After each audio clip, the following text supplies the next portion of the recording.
Joining me again for 10 minutes of morning calm, and wonderful to have us all gathered here together to share a little bit, think a little bit.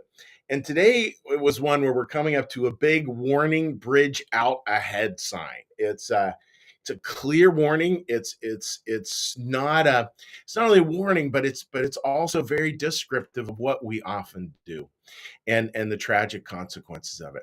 So folks, the part of it here where I would start would be this idea again that we're always in this debate between doing what's right and doing what's loving. And that's always a tension between the two. And what's right, this is really super important. What's right should move us to what is loving. That our debates about what's right should move us to being more and more loving. It's interesting from a Christian New Church perspective. We don't regard truth as some detached thing that we're trying to discover in terms of like E equals MC squared, though obviously that is a truth at a physical level. We believe that truth is the form that love takes, which is a beautiful definition of truth. Like, it's true if it's the form of love. It's not true if it's not the form of love. So it's not true anymore if it's hatred or vengeance or any of that. So again, hold that in mind. That idea that here's what's right, and from a Christian New Church perspective, what's right is supposed to serve what's loving, supposed to move us towards what's loving. But oftentimes that's not what we do as human beings.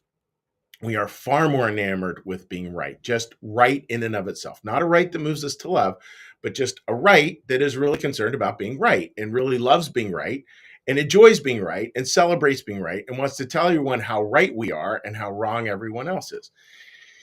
There are times, again, as I want to be really clear, there are times where it's significantly important to be right, and yet we can way overplay that hand. And my guess would be, if you were like me, we have all overplayed it way too much, way, way, way too much. So that's what we're looking at today, is the story of Cain and Abel. Cain representing that part of our brain that wants to be right, Abel representing that part of our brain that wants to be loving. And we see the tragic consequences here today of when that whole obsession with being right comes to rule our lives. And this is what happens here. All right. So it says, uh, in Cain, I'm losing my place here. My apologies here, folks. And Cain rose up against his brother Abel and killed him. And Cain rose up against his brother Abel and killed him. So here's Abel, the loving part. Here's Cain, the part wants to be right, and this part that wants to be right, actually, in this part of the story, kills his brother. And again, don't. It's easy for us to see that as detached, but we got to look at that in ourselves. We constantly have to look at that in ourselves. Let it begin with me. Let it begin with me. So where is it that we can get so obsessed with being right that we totally cease being loving? And when we cease being loving, just notice how much goodwill disappears. Um, Goodwill is critical.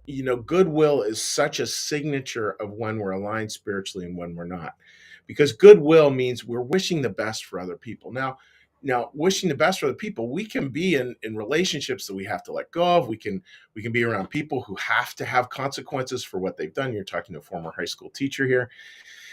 And if you can even carry goodwill into those parts where you're still intending the very best for the person, and yes, there's consequences, that's healthy spirituality here. But it gets totally off track where it just becomes this obsession around being right. And I know as a teacher, there were a number of teachers who I worked with who were literally at war with their students, and it was just like, oh my goodness, I don't know how the kids could stand that. I don't know how as a teacher you could stand that, but I definitely saw that many times. And this war was all about this battle of wills where the teacher was going to be quote unquote right. They were going to have rules. These are the rules. You absolutely follow the rules, no questions asked. And the rules became weaponized instead of rules becoming something that supported you in getting to the right place. And rules that are there to support you get to the right place are very different than rules that are there to control. Just control. That's it. End of story. Control. Because there are times where we need to control. Again, former high school teacher. And we could overplay that hand again and again and again. So what we need to do, folks, is just have a far different perspective on it. I think, and again, it's not about like getting rid of this need to be right. It's just about understanding that there's a real cost. There is this incredibly sad cost when all that matters in our lives is being right. And really, I think we all have to really candidly look at that. Like, where's that showing up in your life? Where are you strident? Where are you self-righteous? Where are you, frankly, a pain in the rear to be around because you're so like about things. People who are that way all the time, I don't really want to be around them much. I love the old quote by the basketball coach Dean Smith. He said, if regard every decision in life as life and death, you're going to be dead a lot. And boy, sure can feel that way, when we're super stride, like everything becomes life and death, and we end up being dead a lot.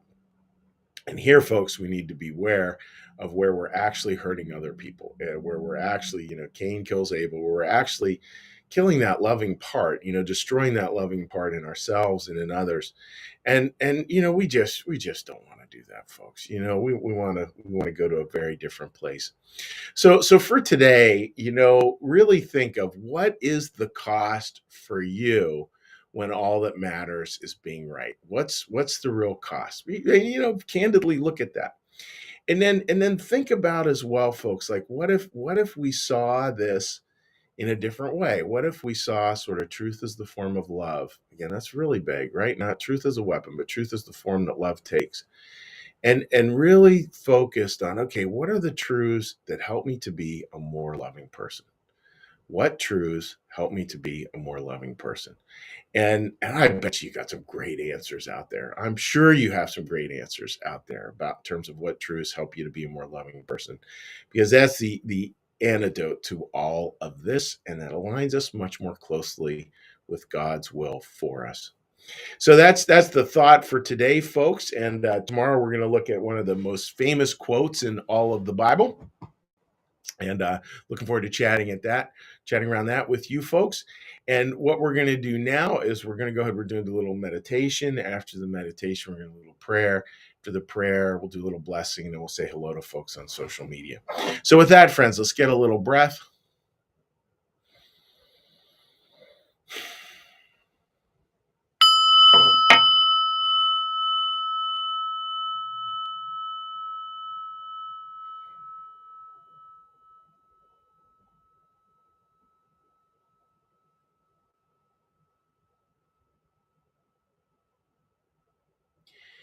Be still and know that I am God.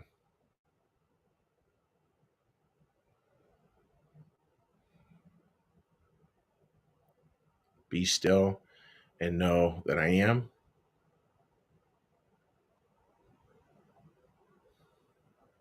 Be still and know that I.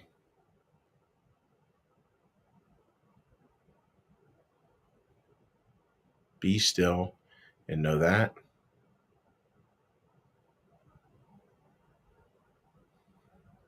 Be still and know.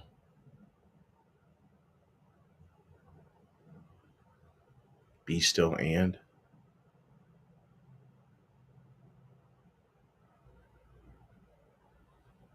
Be still.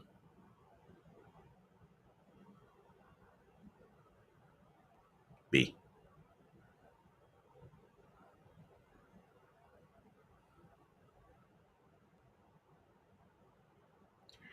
Our Father, who art in the heavens, hallowed be thy name. Thy kingdom come, thy will be done, as in heaven, so upon the earth. Give us this day our daily bread, and forgive us our debts, as we also forgive our debtors. And lead us not into temptation, but deliver us from evil.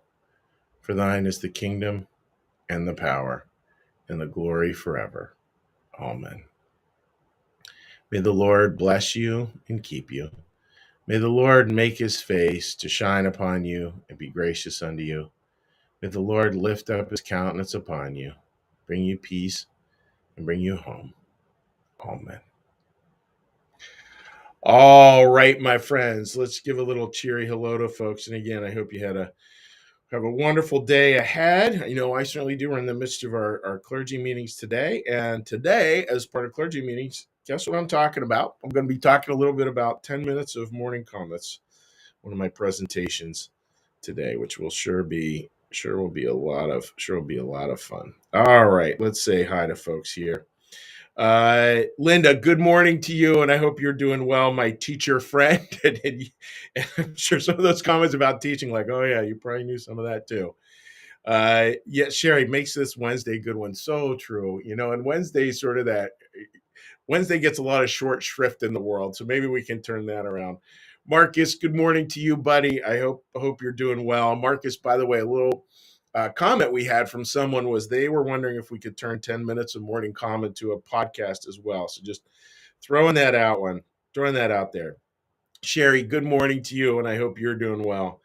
Melissa writes, good morning. Everyone is entitled to their own opinion. However, I get frustrated when others push that their opinion is always right? And you know, Melissa, it's always so humbling to, you know, realize that, right? And how off-putting, like if somebody's just consumed about being right, it's just totally off-putting. And the hard part is, and this is just important for all of us to be aware of, I can tell you this as a pastor, is a lot of the time when people are around somebody who's really obsessed with always being right, always pushing their opinion, it's not that they confront it, it's that they withdraw, right? You know, so we don't, as you said, Melissa, like we don't really want to be around people like that. And you know, so it's always a good check. If you find people fleeing at your presence, you might want to take a look at like, oh my goodness, maybe I'm being just a little bit too opinionated and not curious enough.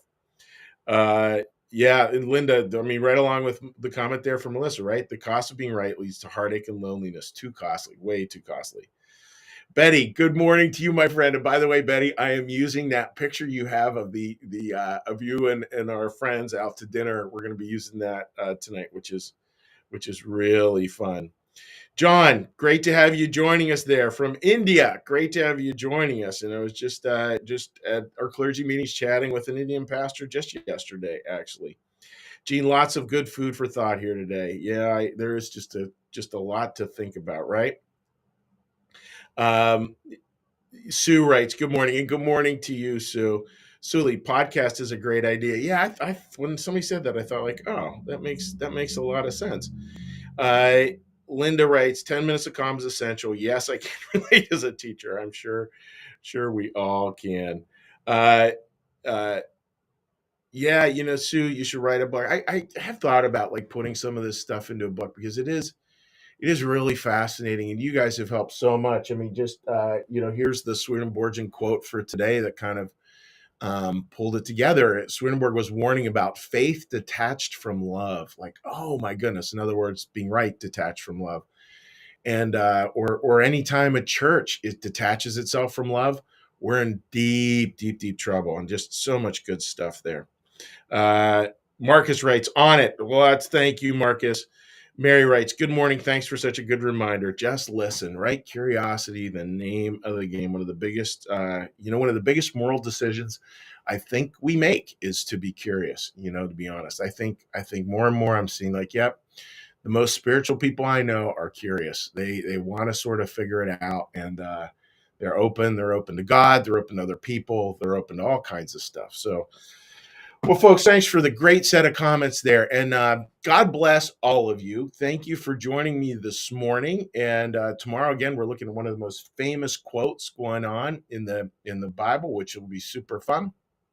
And yeah, and just have a great day, folks. And we will see you tomorrow. Bye-bye.